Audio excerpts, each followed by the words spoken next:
Well, just 1 week until voting ends in California's primary election. Among the critical races, the state's open Senate seat. And Pat, all of the candidates are making their final pushes to connect with voters, including Dodger legend Steve Garvey, who just might upend the entire primary. Well, KCAL News political reporter Tom Wade is here with a look at the race as it comes down to the wire. Tom. Down the wire, we're in full swing right now, and voters have their ballots, right? So you can just, meet a candidate, you like them, fill out the ballot, vote in real time. It's been doing that, it's a new reality we have here, right? So Garvey has been low-key on the campaign trail with much fewer events than his three Democratic challengers, but today he was on the trail looking for votes. The top two candidates, remember, they advanced to the fall election.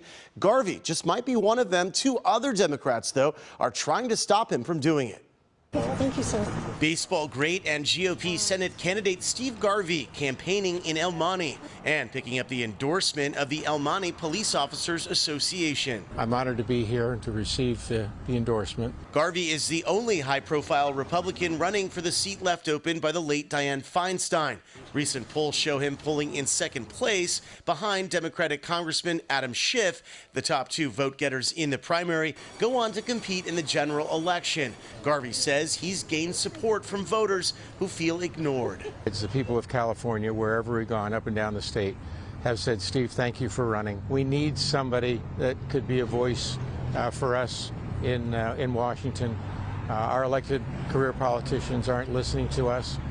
They're talking down to us.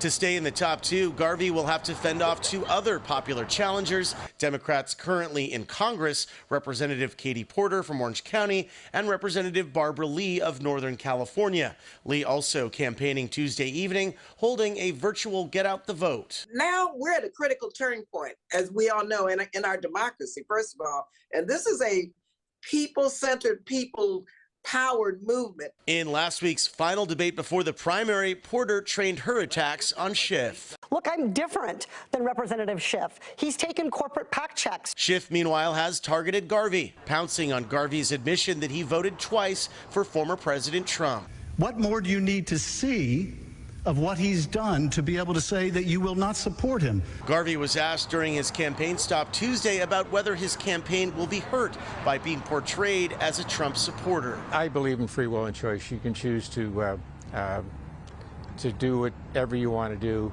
responsibly. It's been a nice awareness campaign for me. Professor of politics Jack Pitney says if the polls are accurate, Congressman Schiff will head into the general election in a strong position. At the moment, Adam Schiff seems to be the clear front runner. Steve Garvey seems to be pulling into second place. And that's great news for Adam Schiff because he wants to face Garvey in the November election where a Democrat is almost certain to beat a Republican. If his opponent is Katie Porter, it's a tougher race. Democrats wouldn't look forward to that because you have two Democrats running, burning a lot of Democratic resources against each other. Garvey addressed the claim that Schiff wants a head-to-head matchup in the general election with him, saying, quote, if Schiff wants me, he can have me, so to speak. So here we go. A week left. 1 week. Well, speaking with Professor Pitney, is there anything that he said that could happen, and it would have to be in dramatic fashion, that would change the landscape of this race as we're seeing it so far? Right. I mean, the polls have been pretty consistent, having Schiff, then Garvey, then Porter, then Lee as the top four. He said that basically, unless there's some scandal that pops out of nowhere, or just out of left field or outfield, I guess. I'm saying, did they ever pop out of nowhere? Right. Yeah. Good point. Yeah. So, but as it stands now, it seems like it's pretty fixed. But we've seen how wrong polls have been before. Right. And it just depends on what turnout is. And so far, it's not been great from what I've seen so far.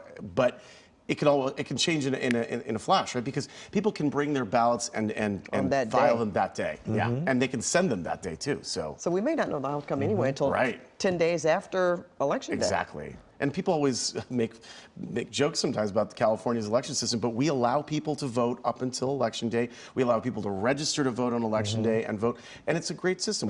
We make it easier for people to vote legitimately here. So, and that's a good thing. We want people to vote. The bottom line. Yeah. Legitimate. Yep. Thank you, Tom. Thanks, Pat. Thanks, Tom.